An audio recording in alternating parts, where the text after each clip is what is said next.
Haleluya. Selamat pagi saudara-saudara yang dikasihi oleh Tuhan Yesus Kristus. Mari sama-sama kita kembali merenungkan firman Tuhan bagi kita untuk hari ini.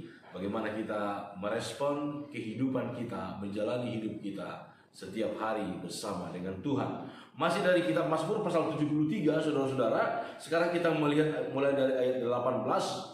Sesungguhnya di tempat-tempat licin kau taruh mereka, orang-orang fasik.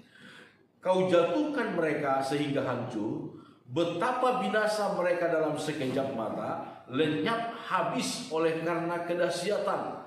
Seperti mimpi pada waktu terbangun ya Tuhan, pada waktu terjaga rupa mereka kau pandang hina. Saudara-saudara, inilah nasib akhir daripada orang-orang fasik yang sebelumnya kelihatan begitu hebat, begitu berjaya. Nah, saudara-saudara, ketika kita menyadari bahwa nasib orang-orang fasik itu seperti ini, seharusnya bagaimana sikap kita? Maka sikap kita yang seharusnya bukan iri hati, bukan lagi cemburu kepada keberhasilan mereka, tetapi berbelas kasihan.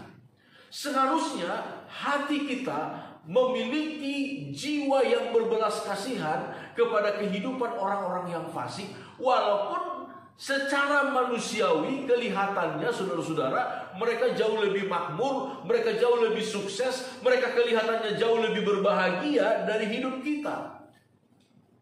Tetapi ketika kita mengetahui nasib akhir nantinya yang mereka alami, kita harus memiliki hati yang berbelas kasihan.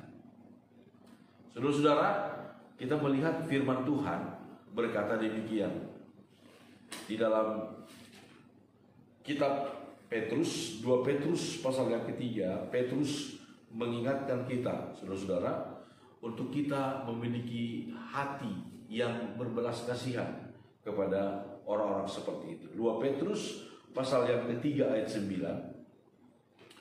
Tuhan tidak lalai menepati janjinya, sekalipun ada orang yang menganggapnya sebagai kelalaian.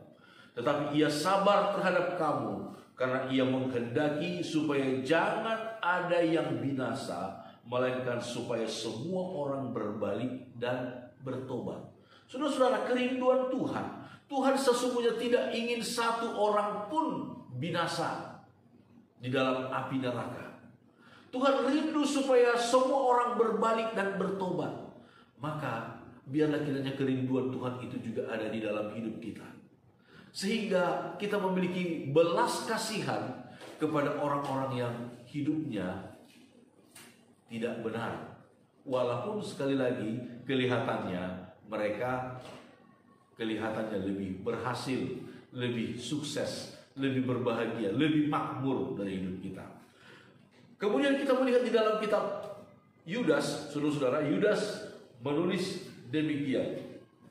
Yudas hanya satu pasal. Kita lihat ayat 21. Bagaimana belas kasihan ini ada di dalam hati kita. Yudas 21. Peliharalah dirimu demikian dalam kasih Allah, sambil menantikan rahmat Tuhan kita Yesus Kristus untuk hidup yang kekal. Tunjukkanlah belas kasihan kepada mereka yang ragu-ragu. Selamatkanlah mereka dengan jalan merampas mereka dari api. Tetapi tunjukkanlah belas kasihan yang disertai ketakutan kepada orang-orang lain juga. Dan bencilah pakaian mereka yang dicemarkan oleh keinginan dosa. Inilah sikap yang Tuhan inginkan dari hidup kita, saudara-saudara.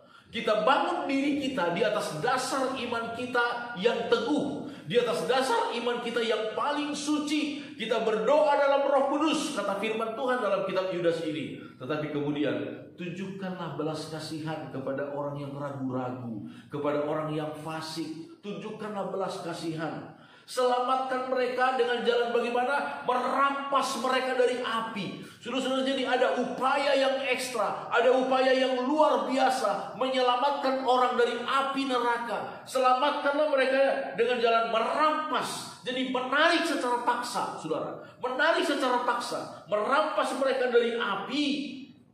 Tetapi tunjukkan belas kasihan yang disertai ketakutan. Bencilah pakaian mereka yang dicemarkan oleh keinginan dosa. Kita kasihani jiwa mereka, tetapi kita jangan ikut-ikutan dalam perbuatan-perbuatan yang tidak baik yang mereka lakukan. Saudara-saudara, betapa penting kita memiliki jiwa yang berbelas kasihan. Paulus dalam kitab 1 Korintus pasal 9 ayat 16 kemudian dia berkata, celakalah aku jikalau aku tidak memberitakan Injil. Celakalah aku jikalau aku tidak memberitakan Injil.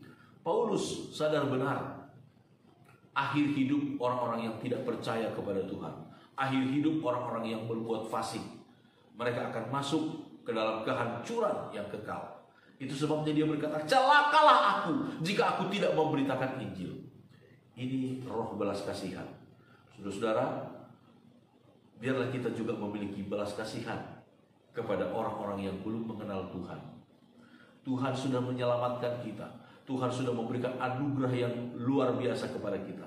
Biarlah kita juga memberitakan rahmat Tuhan itu kepada orang-orang yang lain. Nama Tuhan dimuliakan dalam kehidupan kita. Amin. Tuhan memberkati kita semuanya. Haleluya.